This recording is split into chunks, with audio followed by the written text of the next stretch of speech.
Στον πίνακα της άσκησης 4,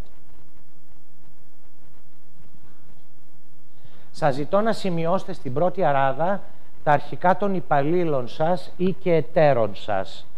Μέτρησα στο μυαλό μου πόσους υπαλλήλους έχετε όλοι και έβαλα τον maximum αριθμό. Δεν χρειάζεται να τα γεμίσετε όλα, αν έχετε μόνο 3 ή έναν. Εντάξει. Θα βάλετε τα αρχικά των υπαλλήλων και των εταίρων σας, των συνεταίρων σας. Στη συνέχεια, σύμφωνα με τα κριτήρια στην αριστερή πρώτη στήλη, βαθμολογήστε κατά τη γνώμη σας τον κάθε υπάλληλο ή εταίρο εννοείται, από 1 χαμηλότερο ως 10 υψηλότερο. Στη συνέχεια, σημειώστε το σύνολό τους στην τελευταία αράδα. Ποια είναι τα κριτήρια? Τεχνική γνώση και επάρκεια σε αυτό που κάνουν εννοείται. Αφοσίωση και ενθουσιασμός για την επιχείρηση. Δέσμευση και υπεραξία. Δηλαδή, πόσο δεσμευμένος είναι ή δεσμευμένη στο πέρα από το τεχνικά επαρκές που θα σας δώσει, να δώσει και υπεραξία μέσα από τη λειτουργία του στην επιχείρηση. Διαρκής αυτοανάπτυξη με ίδια πρωτοβουλία, όχι συμμετέχω σε όλα τα σεμινάρια που πληρώνει ο εργοδότης μου γιατί χάνω ώρες εργασίας, όπως είχαμε το ΣΕΠ κάποτε στο σχολείο. Εντάξει.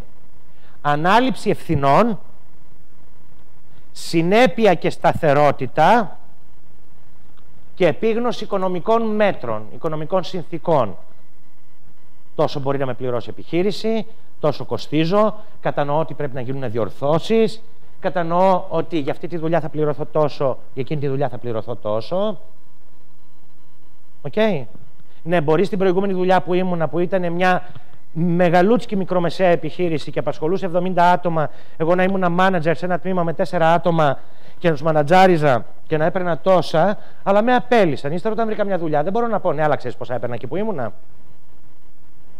Αν η επιχείρηση είναι μια μικρή επιχείρηση. Ορίστε.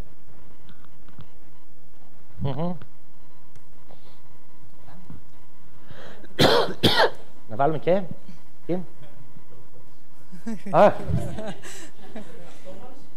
Ορίστε. Όχι, τον εαυτό σας δεν θέλω. Στην περίπτωση του Μπεζέ, που συνήθως στο χώρο αυτό την απασχόληση την θεωρούν προσωρινή και βγάζω ένα εισόδημα. Με ανησυχεί η αυτοανάπτυξη με ίδια πρωτοβουλία, δηλαδή... Συγγνώμη, να σε ρωτήσω κάτι. Έχουμε το assumption, γιατί αυτό ήθιστε, ότι και εσύ και αυτός θα θεωρήσουν ότι είναι μια προσωρινή απασχόληση. Και πού ξέρεις ότι ένας άνθρωπος δεν γουστάρει την κουλτούρα της επιχείρησής σου και θέλει να μείνει εκεί μετά από λίγο καιρό?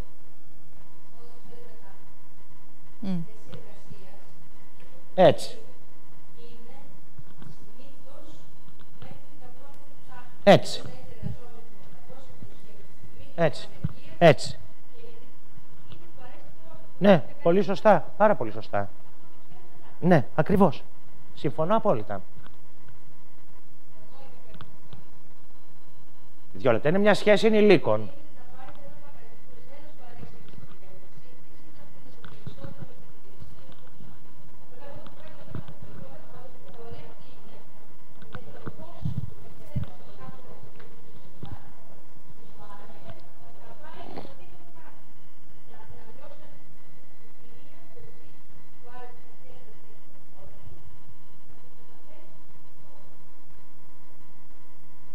Παρακαλώ, ξανά. Είναι η δέσμευση του υπαλλήλου στους στόχους σου και η εξυπηρέτηση της επιχείρησης και των στόχων σου, όχι απλά με την τεχνική του επάρκεια πάνω σε αυτό που πρέπει να κάνει, αλλά δίνοντας και κάτι παραπάνω, αυτό το πράσινο μήλι που λέμε, να το διανύσουν, να δώσει μια υπεραξία, να σε προλάβει από έναν κίνδυνο, να εξυπηρετήσει έναν δύσκολο πελάτη και να μην τον φέρει στην προσοχή σου γιατί ξέρει ότι είσαι φορτωμένος. Είναι υπεραξία στη ζωή σου αυτό.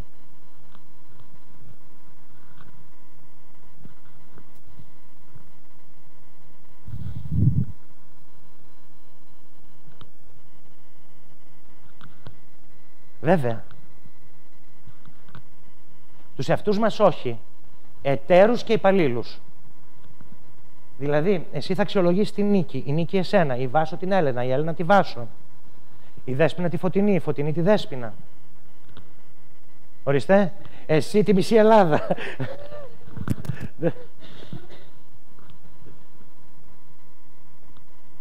Οι γυαλατζοί εταίροι δεν πιάνουν αυτούς που τους βάζουμε μόνο. Για φοροτεχνικούς λόγους.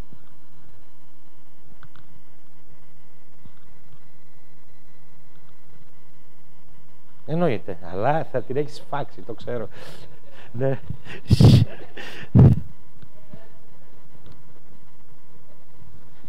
Θα σε δώσει, δεν το έχεις σε τίποτα, Κύπρια είναι.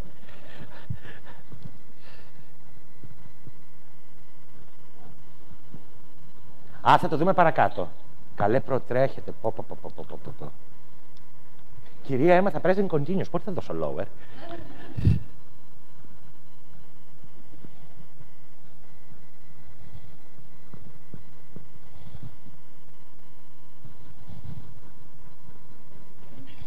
Δεν μπορείς να βάλεις 0. Δεν μπορείς να βάλεις ένα αρνητικό πρόσημο που είπε ο Αχιλλέας.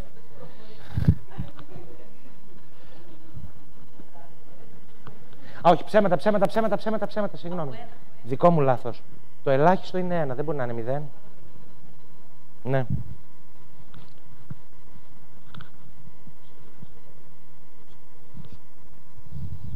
Θα το βαθμολογήσεις. Κανονικότατο.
Τα ερωτηματικά δεν. Δεν πειράζει. Ναι. Δώσ' το με το τώρα. Είναι η ερώτηση που μου έκανε πριν ο Ξενοφώντας. Σε καινούριο προσωπικό θα φωτογραφίσετε την κατάσταση τώρα. Μακάρι να είναι υπέρ του ατόμου.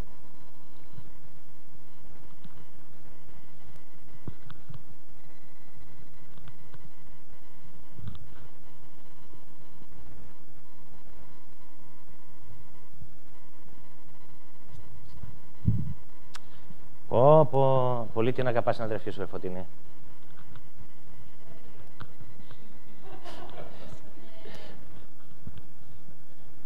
Καλά, αυτό που γουστάρουν είναι η Δέσποινα. Έχει πιο πολλούς υπαλλήλους από σένα. Πώς γίνεται αυτό? Κάτι ξέρει για την επιχείρηση που δεν το ξέρει η Φωτεινή.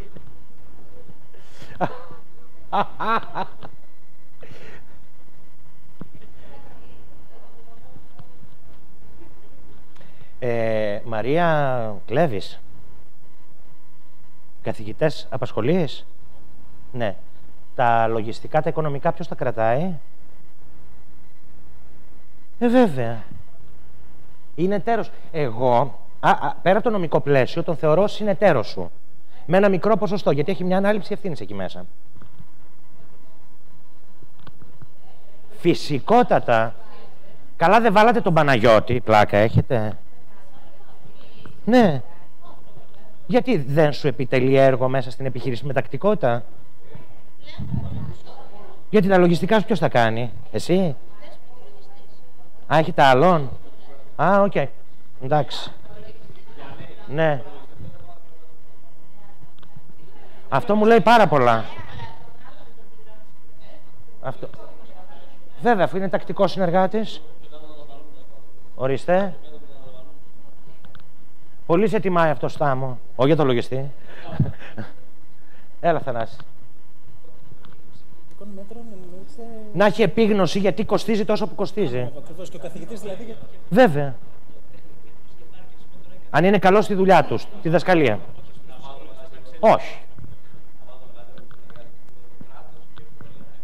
Καλά, τώρα μην το πλατιάσουμε και τόσο πολύ, γιατί θα πέσουν πολλά μηδενικά. Ναι, πολλές μονάδες.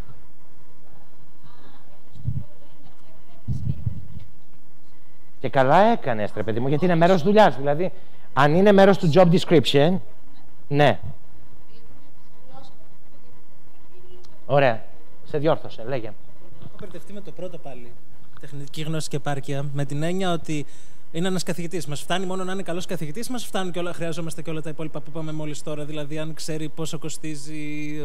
Όχι, το τεχνική γνώση και επάρκεια είναι μόνο το job description του. Το τεχνικό, ναι. Okay. Ευχαριστώ.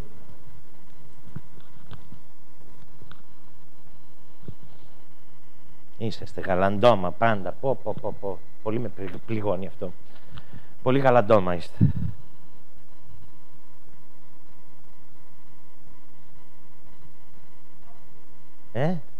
Όχι, στην Έλενα.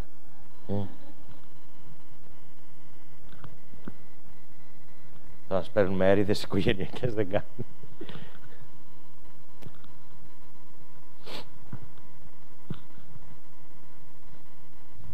Και εσύ εξωφόντα πολύ χουβαρντάς είσαι.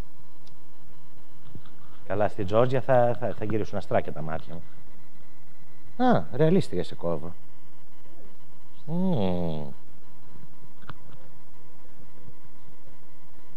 Στο κέντρο. Εντάξει. Για να δω εδώ.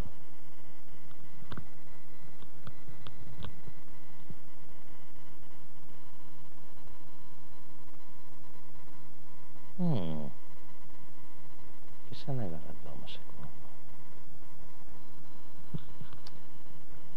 Γαλαντόμα means generous. Okay, fine. That's great.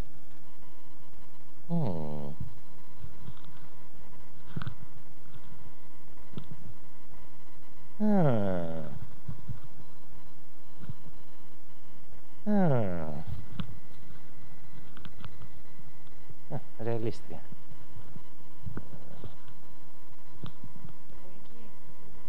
Όχι, εντάξει.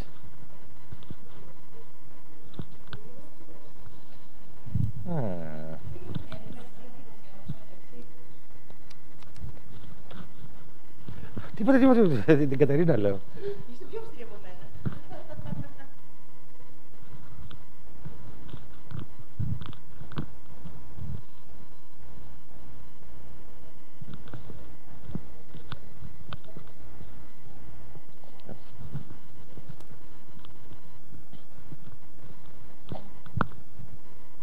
Ωραία.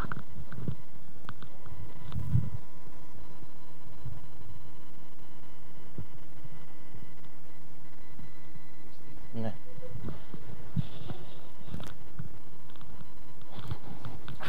Σε κατεύτηκα. Εσύ είσαι καλή άνθρωπο, Παναγία. Όχι, λες ρεαλιστής. Όχι. Κύριε, το είναι σκονάκια.